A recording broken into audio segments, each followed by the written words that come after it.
నమస్కారం అండి. ఇప్పుడు బోర్డ్ ఎగ్జామ్స్ జరుగుతూ ఉన్నాయి కదా అండి.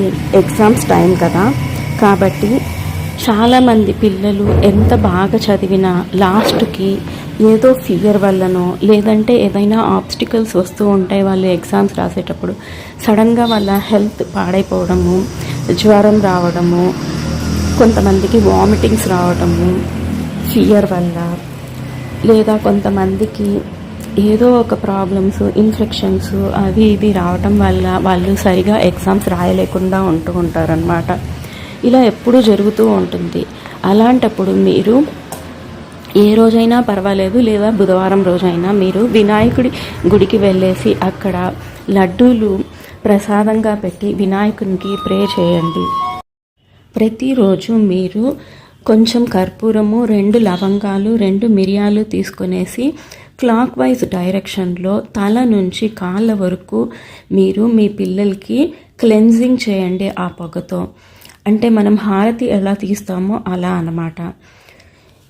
తర్వాత మీరు మీ పిల్లలు బాగా ఎగ్జామ్ రాయటానికి వాళ్ళు ఎగ్జామ్కి వెళ్ళే ముందు కొంచెం పెరుగుని తినిపించి పంపించండి.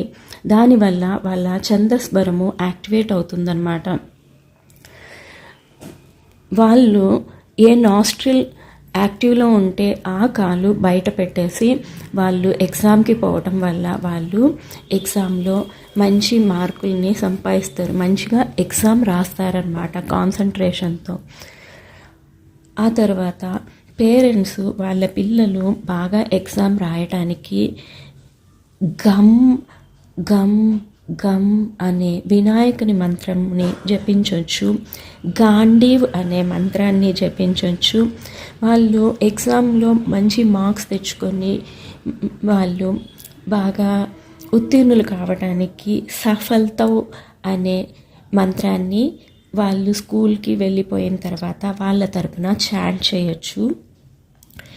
మీరు ఈ మంత్రాలన్నీ ఒక వాటర్ బాటిల్ మీద రాసేసి బ్లూ పెన్తో ఆ వాటర్ చార్జ్ అయిన నీళ్ళని వాళ్ళకి తాగిపించవచ్చు డైలీ. వాళ్ళ రూమ్ని నీట్గా ఉంచండి. వాళ్ళ రూమ్లో క్లెన్జింగ్ కోసము ఏదైనా మంచి స్మెల్ వచ్చేది పెట్టండి. రూమ్ ఫ్రెషనర్స్ వాడండి. Yellow, green, purple colour bedsheets లేదంటే వస్తువులని రూమ్లో ఉంచండి. దానివల్ల వాళ్ళకి మంచి కాన్సన్ట్రేషన్ పెరుగుతుందన్నమాట. వినాయకుడి బొమ్మని వాళ్ళ టేబుల్ మీద ఉంచండి, ఆబ్స్టికల్స్ తొలగిపోతాయి. సరస్వతీదేవి మంత్రం ఐంని